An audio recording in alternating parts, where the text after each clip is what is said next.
Bienvenue sur Sciences Num en mode été. Chaque semaine, on part à la rencontre d'une chercheuse. Et oui, le podcast passe au féminin.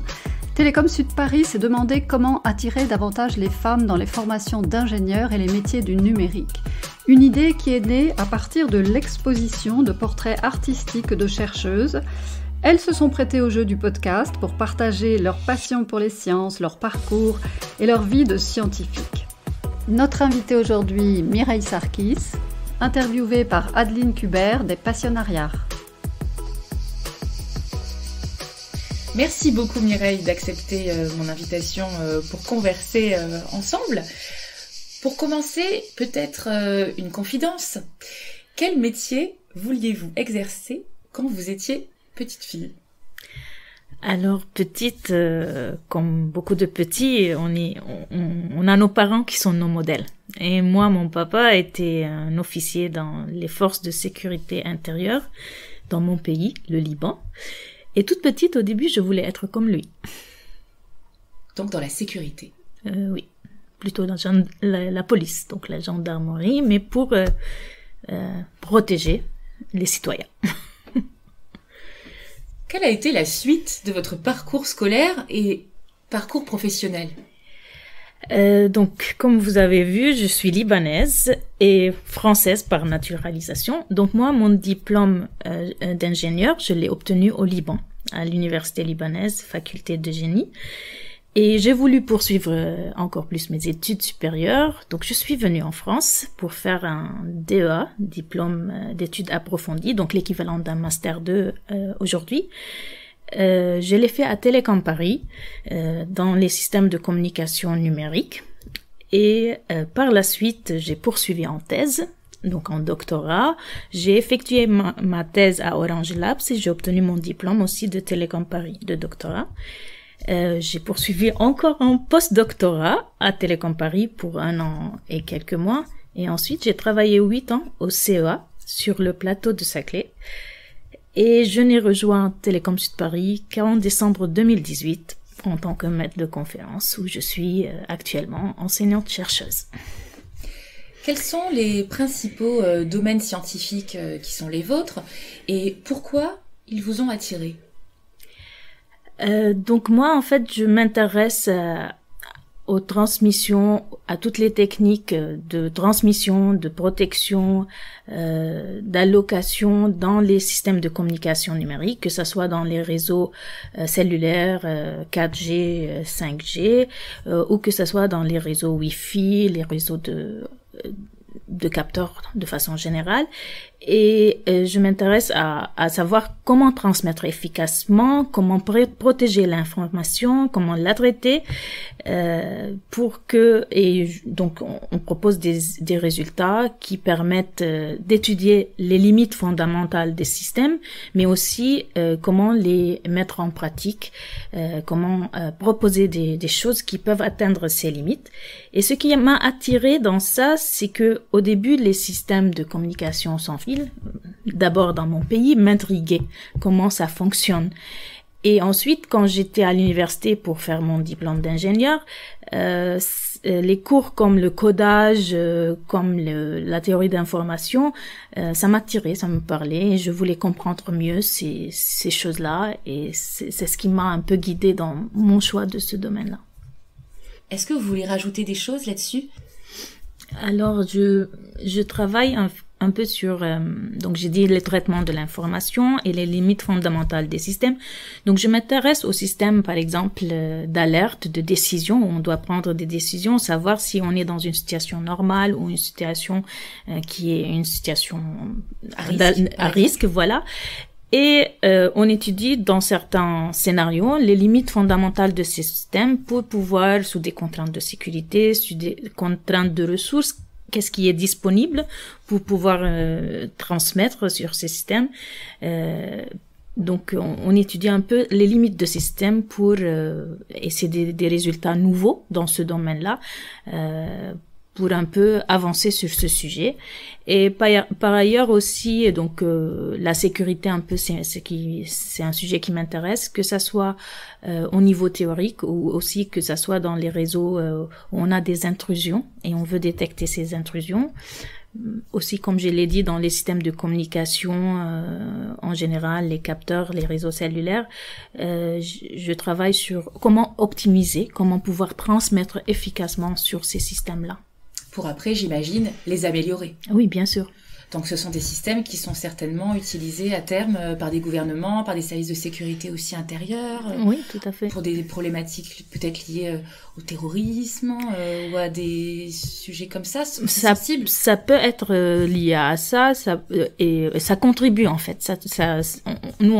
Donc moi je travaille de façon un peu plus générale, mais ça peut s'appliquer dans différents domaines.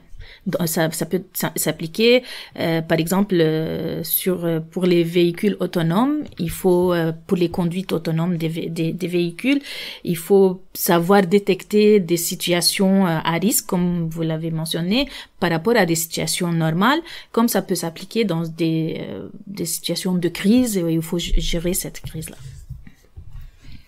Vous parliez de votre père un peu plus tôt dans cet entretien, qui a été un modèle.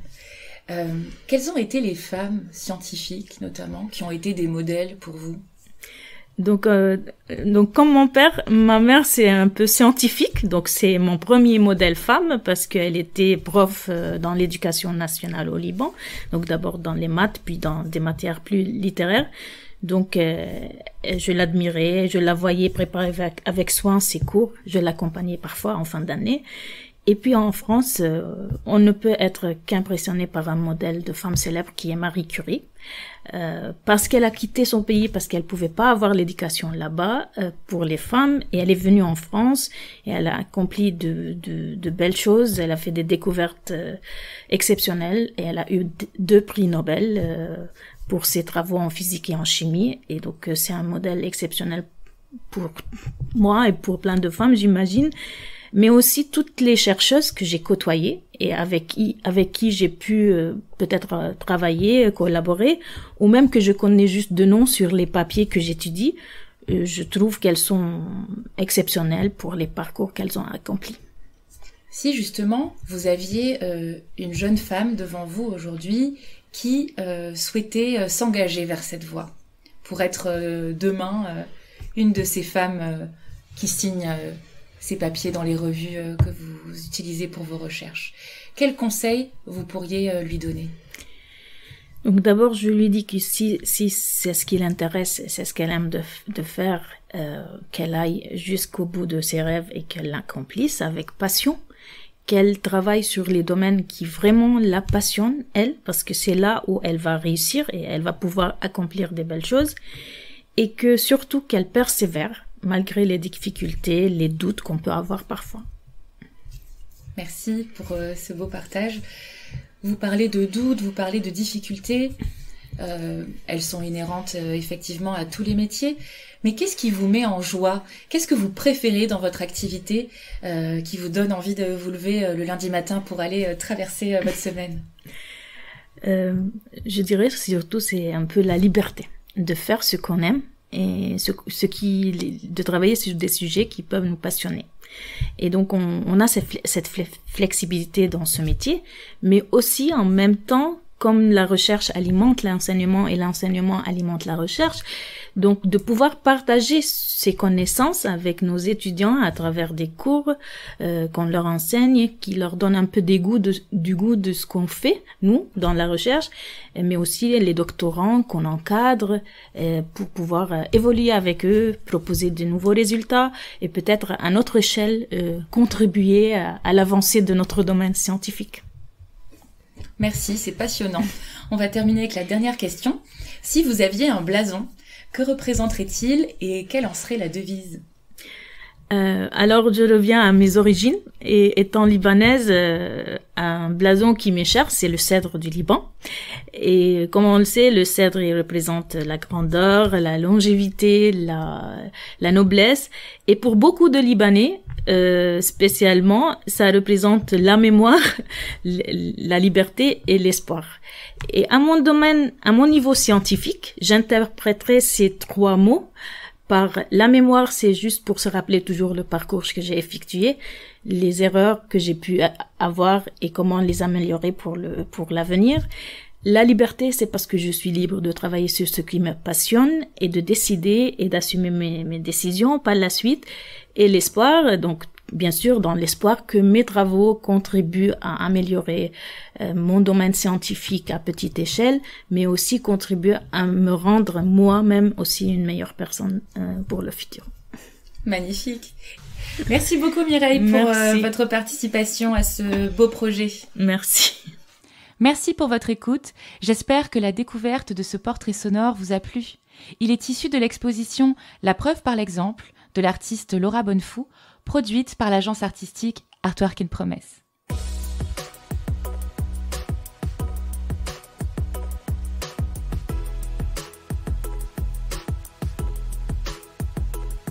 C'était Science Num en mode été, des témoignages des témoignages de chercheuses pour promouvoir la place des femmes vers les sciences et les métiers du numérique.